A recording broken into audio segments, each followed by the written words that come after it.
Kernel Rajiv ಬರ್ವನ್ ಇವರು ಹುಟ್ಟಿದ್ದು ಹರಿಯಾಣದ ಪಂಚ್ಕುಲಾದಲ್ಲಿ.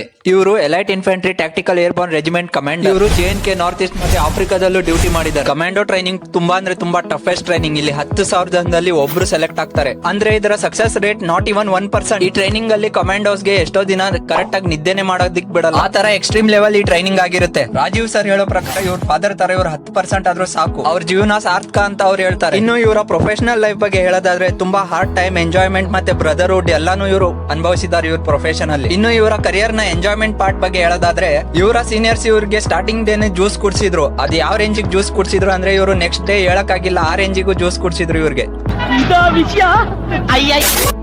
ಇದಾಗಿತ್ತು ಫನ್ ಪಾರ್ಟ್. ಆದ್ರೆ the coin has two sides ಅಂತಾರಲ್ಲ, ಹಂಗೆ ಆರ್ಮಿ ಲೈಫ್. ಇವ್ರ ಟೀಮ್ ಮೆಂಬರ್ ನ ಎಷ್ಟು ಪ್ರೀತಿಸ್ತಿದ್ರು ಅಂದ್ರೆ ಇವರು ಫ್ಯಾಮಿಲಿ ಯಾರ್ ಬೇಜಾರಾದ್ರೂ ಪರವಾಗಿಲ್ಲ, ಆದ್ರೆ ಇವ್ರ ಟೀಮ್ ಅಲ್ಲಿ ಇರೋರು ಒಬ್ರಿಗೂ ಬೇಜಾರಾಗಂಗ್ ನಡ್ಕೊಳ್ತಿರ್ಲಿಲ್ಲ. ಹೈ ರ್ಯಾಂಕ್ ಆಫೀಸರ್ ಆದ್ರೂ ಅವ್ರ ಟೀಮ್ ಮೆಂಬರ್ ಎಲ್ಲಿ ಮಲ್ಕೊಳ್ತಿದ್ರು ಅಲ್ಲೇ ಇವ್ರು ಮಲ್ಕೊಳ್ತಿದ್ರು. ಅವ್ರು ಏನ್ ಊಟ ಮಾಡ್ತಿದ್ರು ಅದನ್ನೇ ಇವ್ರು ಮಾಡ್ತಿದ್ರು. ಇವರ ಯೂನಿಟ್ ಯಾವ ಲೆವೆಲ್ಗೆ ಆರ್ಡರ್ಸ್ ಫಾಲೋ ಮಾಡ್ತಿದ್ರು ಅಂದ್ರೆ ಒಂದ್ಸತಿ ಇವ್ರ ಟೀಮ್ ಮೆಂಬರ್ ಗೆ ಸೈಕಲ್ ತಗೊಂಡೋಗಿ ಮೋಮೋಸ್ ತಗೊಂಬ ಅಂತ ಹೇಳಿದ್ರು.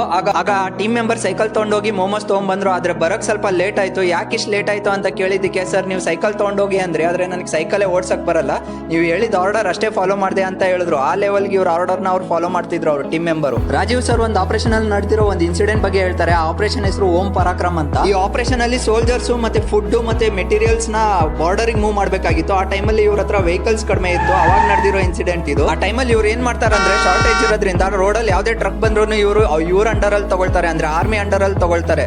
ಇದು ಪಾಸಿಬಲ್ ಆಗೋದು CST ಅನ್ನೋ ರೂಲ್ ಇಂದ. CST ರೂಲ್ ಪ್ರಕಾರ ಯಾವುದೇ ಟ್ರಕ್, ಯಾವುದೇ ವೆಹಿಕಲ್, ಯಾವುದೇ ನ್ಯಾಷನಲ್ ರಿಸೋರ್ಸಸ್ ಎಮರ್ಜೆನ್ಸಿಯಲ್ಲಿ ಇದ್ದಾಗ ಆರ್ಮಿ ಯೂಸ್ ಮಾಡಬೇಕಾದ್ರೆ ಯಾವುದೇ ದೊಡ್ಡ ಸೆಲೆಬ್ರಿಟಿದೇ ಆಗಿರ್ಬೋದು, ಯಾರದೇ ದೊಡ್ಡ ಮನುಷ್ಯರದ್ದು ಆಗಿರ್ಬೋದು, ಎಮರ್ಜೆನ್ಸಿ ಇದ್ದಾಗ ಆರ್ಮಿಗೆ ಯೂಸ್ ಮಾಡಕ್ ಕೊಡ್ಲೇಬೇಕು ಅವರು.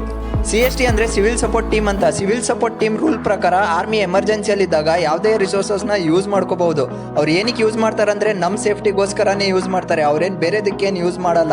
ಆ ರಿಸೋರ್ಸಸ್ ಬೇಕಾದ್ರೂ ವಾಪಸ್ ಬಂದ್ಬಿಡುತ್ತೆ, ಬಟ್ ಒಬ್ಬ ಆರ್ಮಿ ಮ್ಯಾನ್ ವಾರಿಗೆ ಹೋದ್ರೆ ವಾಪಸ್ ಬರೋ ಗ್ಯಾರಂಟಿ ಇರಲ್ಲ. ಈ ಆಪರೇಷನ್ ಲಾಂಚ್ ಆದಾಗ ರಾಜೀವ್ ಸರ್ ಹೊಸದಾಗಿ ಮದ್ವೆ, ಅದನ್ನ ಏನು ಯೋಚನೆ ಮಾಡ್ದಲೆ ರಾಜೀವ್ ಸರ್ ಡ್ಯೂಟಿಗೆ ಹಾಜರಾಗಿದ್ರು. ಅವತ್ತೇ 6 ತಿಂಗಳ ತನಕ ಕರೆಕ್ಟ್ ಆಗಿ ಊಟ ನಿದ್ದೆ ಏನು ಸಿಗ್ತಿರ್ಲಿಲ್ಲ ಇವ್ರಿಗೆ. ಇವ್ರ ಫ್ಯಾಮಿಲಿ ನೋಡಿ ಇವ್ರು ಹೆಚ್ಚು ಕಡಿಮೆ 11 ತಿಂಗಳಾಗಿತ್ತು. ಜೀರೋ ಅಂದ್ರೆ ಜೀರೋ ಕಾಂಟ್ಯಾಕ್ಟ್ ಆಗಿತ್ತು ಇವ್ರ ಫ್ಯಾಮಿಲಿ ಜೊತೆ. ಅವಾಗ ರಾಜೀವ್ ಸರ್ ಭಯ ಮಿಲಿಟೆಂಟ್ಸ್ ಗೆ ಯಾವ ರೀತಿ ಇತ್ತು ಅಂದ್ರೆ ಅವರೇ ಸ್ವತಃ ಲೆಟರ್ ಬರ್ದಿ ಹೇಳೋರಂತೆ ಅವ್ರ ಮೇಲೆ ಎಷ್ಟು ಭಯ ಇದೆ ಅಂತ. ಪ್ಲಸ್ ಅವರು ಆಪರೇಷನ್ ಚೆನ್ನಾಗಿ ನಡೆಸ್ತಿದ್ರ ಅಂತಾನು ಲೆಟರ್ ಅಲ್ಲಿ ಇನ್ಫಾರ್ಮ್ ಮಾಡೋರಂತೆ ಮಿಲಿಟೆಂಟ್ಸ್. ತಮ್ಮ ಯೂನಿಟ್ ಅಲ್ಲಿ ಯಾರೇ ರಿಟೈರ್ಮೆಂಟ್ ಆದ್ರೂ ಇವ್ರ ಸ್ವಂತ ದುಡ್ಡಲ್ಲೇ ಖರ್ಚು ಮಾಡಿ 2 ದಿವಸ ಎಲ್ಲರಿಗೂ ಪಾರ್ಟಿ ಕೊಡೋರಂತೆ. ಆ ತರ ದಿಲ್ದಾರ್ ಮನುಷ್ಯ ಇವರು ರಾಜೀವ್ ಸರ್. ಇದರಲ್ಲಿ ನಾನು ಹೇಳಿರೋ ಎಲ್ಲಾ ವಿಷಯ ಬಂದು ರಾಜೀವ್ ಸರ್ ಒಂದು ಪಾಡ್ಕಾಸ್ಟ್ ಅಲ್ಲಿ ಅವರೇ ಹೇಳಿದ್ದಾರೆ. ಇದರಲ್ಲಿ ಯಾವ್ದು ನಂದು ಸ್ವಂತ. ಈ ವಿಡಿಯೋ ಬಂದು ನಮ್ಮ ಇಂಡಿಯನ್ ಆರ್ಮಿಗೆ ಟ್ರಿಬ್ಯೂಟ್ ಕೊಡೋಕೋಸ್ಕರ ಅಷ್ಟೇ ಮಾಡಿರೋದು. World's tallest battlefield Siachen ಮತ್ತೆ ಮರಳುಗಾಡು ಮತ್ತೆ ನಾರ್ತ್ ಈಸ್ಟ್ ಅಂತ ತುಂಬಾ ಫಾರೆಸ್ಟ್ ಅಲ್ಲೂ ನಮ್ಮ ಇಂಡಿಯನ್ ಆರ್ಮಿ ಕೆಲಸ ಮಾಡ್ತಾರೆ. ಹಂಗಾಗಿ ನಮ್ಮ ಇಂಡಿಯನ್ ಆರ್ಮಿ ತರ ವರ್ಲ್ಡ್ ಅಲ್ಲಿ ಯಾವ ಆರ್ಮಿನೂ ಬರಲ್ಲ ನನ್ನ ಪ್ರಕಾರ.